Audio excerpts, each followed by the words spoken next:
Hello people, today I'm doing a review for Loki Season 1. I was very much looking forward to the show. I think it looked best out of the three when it came to trailers. And to recap what I thought of WandaVision, I really loved WandaVision. I thought it was very creative and very original for the MCU. So I love to see what they did with that. You know, people complained about the ending. I still like the ending, taking it out of context to like the fan theories and all that. And Falcon and the Winter Soldier. Loved it up until the last episode, to be honest. And I think the last episode they really goofed. To be honest, I think it was probably it was definitely the worst episode of the show, and maybe the worst episode out of all the shows that we've gotten so far. And so that kind of soured Falcon and the Winter Soldier for me just a little bit. And now we have Loki. I will just say I was extremely nervous going into this episode, to the last episode, just because I know how Marvel is with their last episodes. People were disappointed with WandaVision. I wasn't so much. I was disappointed with the last episode of Falcon and the Winter Soldier. So I was very concerned with this one. Is it just going to be, wrap everything up really fast like Falcon and the Winter Soldier was, or are they going to set up more for the MCU, which I wanted? And the last episode didn't disappoint, but we're talking about the whole show right now. And I'll just say I absolutely adored this show. This show was everything I wanted when it comes to world building and all that. It just just everything. The show was everything. It's top tier MCU for me. I will be doing a Marvel ranking soon after this video, and it'll include all three shows, Black Widow as well. And yeah, Loki is honestly really up there. I already have my ranking. You guys see it in the video, but I don't know if you guys will be shocked of how high it is up, but I really really loved it. This was really my show. This was really my thing right here. Let's get into what I didn't like. There was very obvious green screen throughout the whole show. Particularly in like episodes 3, 4, and 5, there's a lot of obvious green screen. Episode 6, I didn't feel it so much, but episodes 3, 4, and 5, the green screen was like, yeah, that was filmed on a set. Well, obviously they're not going to film on an actual planet. That's impossible. But it could have been touched up a little bit. I thought the show was semi-predictable when it comes to progression. Except for, they had their amazing twist thrown at you every couple episodes, and that was all great. I didn't see any of that coming. But when it comes to story and its progression, it became a little predictable at moments. And once you get to episode 4, while episode 4 is another amazing episode, it could maybe feel a tad repetitive if you look at it in that view.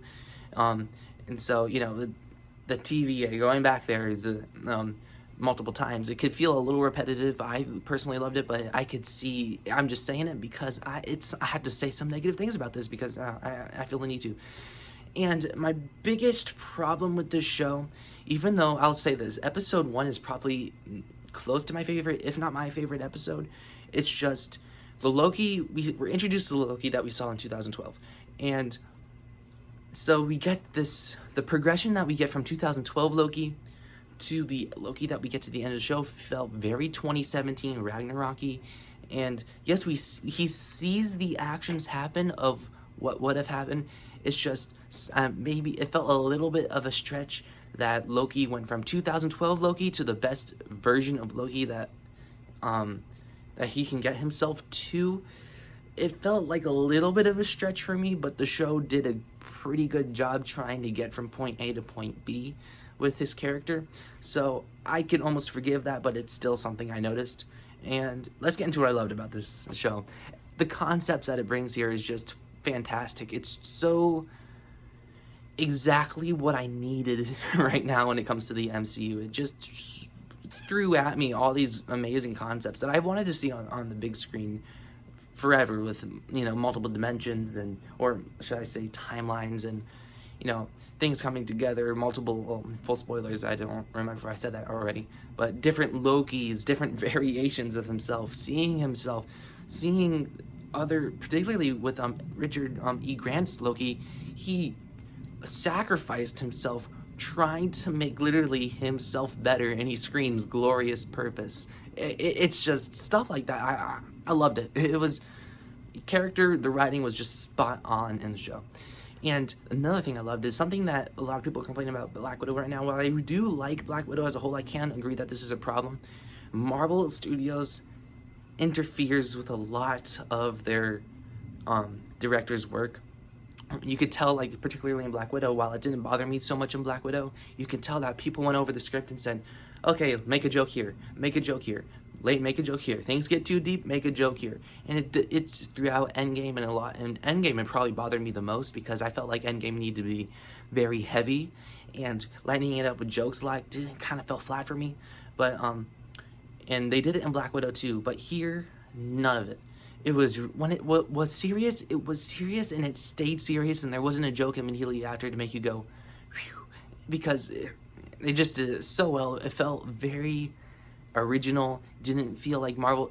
While it does feel Marvel Studios when it comes to its production, when it comes to its originality in the story and the characters, it just felt so like, it's amazing. It really is. And I had a hard time really getting invested on Falcon and the Winter Soldier, really up until we got to episode 4 of Falcon and the Winter Soldier. I was like, okay, now I'm into this. And with this show, I was in it from episode 1. I really was. Well, I was also with WandaVision, but this Loki is probably the most invested I've been out of all 3 shows. Well, I was most anticipating the next episode of WandaVision most, just because of how different and unique it was. But when it comes to how invested I was to the story and the characters, Loki definitely takes the cake for this one. Tom Hiddleston and Owen Wilson are just perfectly cast. Well, obviously we've had Tom Hiddleston as well, but Owen Wilson, he absolutely kills it. When I first heard Owen Wilson, I was like, okay. At first I was like, really? But now seeing the show, like, I love Morbius. I love his character. He's just amazing. Also, they add an addition character of Sylvie. While I was very frustrated with her in the last episode, I understand her point of view, where she was coming from. It wasn't like a, it wasn't like a plot moving forward, Sylvie's gonna do this and act out a character here. Particularly with the last episode. Well, I said full spoilers. When she kills the this variant of, I'm just gonna say, a Kang, you really expect, they do it in a natural way. I'm like, yeah, she would do that, but I'm not mad at her. But I'm almost, she's about to cause a lot of cool movies about to happen. She's about to cause a Doctor Strange and Loki movie, so that's pretty cool. I'm not in the Spider-Man movie, so even though she was frustrating there, it came from an understandable point, and I'm glad that it was very character motivating writing, the characters that drive the story forward rather than the story driving the characters to do different things that you wouldn't think that they would do. Another thing I loved about the show is Natalie Holt's amazing score. Probably my favorite score in the whole MCU. Yes, it beats Henry Jackman's score for Falcon and the Winter Soldier and Civil War and Winter Soldier. Seriously, Natalie Holt's score for this, it was so original. It gave me a lot of like Blade Runner 2049 vibes. But it did enough to separate it from that for me to call it like one of the best scores I've seen in a long time. A lot of, particularly with Falcon and the Winter Soldier, Marvel has felt kind of dull looking. And even though Civil War, I'll say Civil War is my all-time favorite MCU movie, I can admit that it looks pretty dull. This brought a whole new color to it. It really did. Like, I was glad to see, wow, different colors in the MCU. And I have hue lights for my TV, and it really did elevate that quite a bit. Like I said, the development of Loki is fantastic in this show. It really is, and I really loved what they did with this character, but it can feel like a stretch sometimes. And that's all I've really got to say about Loki. I really just blurted all this out. I really did. Love the show, and is there anything else I want to say? Another thing I want to say real quick is I don't want to sound like I don't like Falcon and the Winter Soldier. I actually really like Falcon and the Winter Soldier. It's just they goofed on the last episode, I think, but episodes 1, 2, 3, 4, and 5 were all great, I think. It's just, I think I'm just using Falcon and Winter Soldier as an example of what my fear was for Loki. And yeah. Anyways, I'm going to give Loki a 9.5 out of 10. I absolutely adored this show, and if you haven't seen it, go ahead and watch this. Do yourself a favor, particularly what happens in the last episode. You're going to want to watch this before you see any other upcoming MCU movie, because it's going to be very important.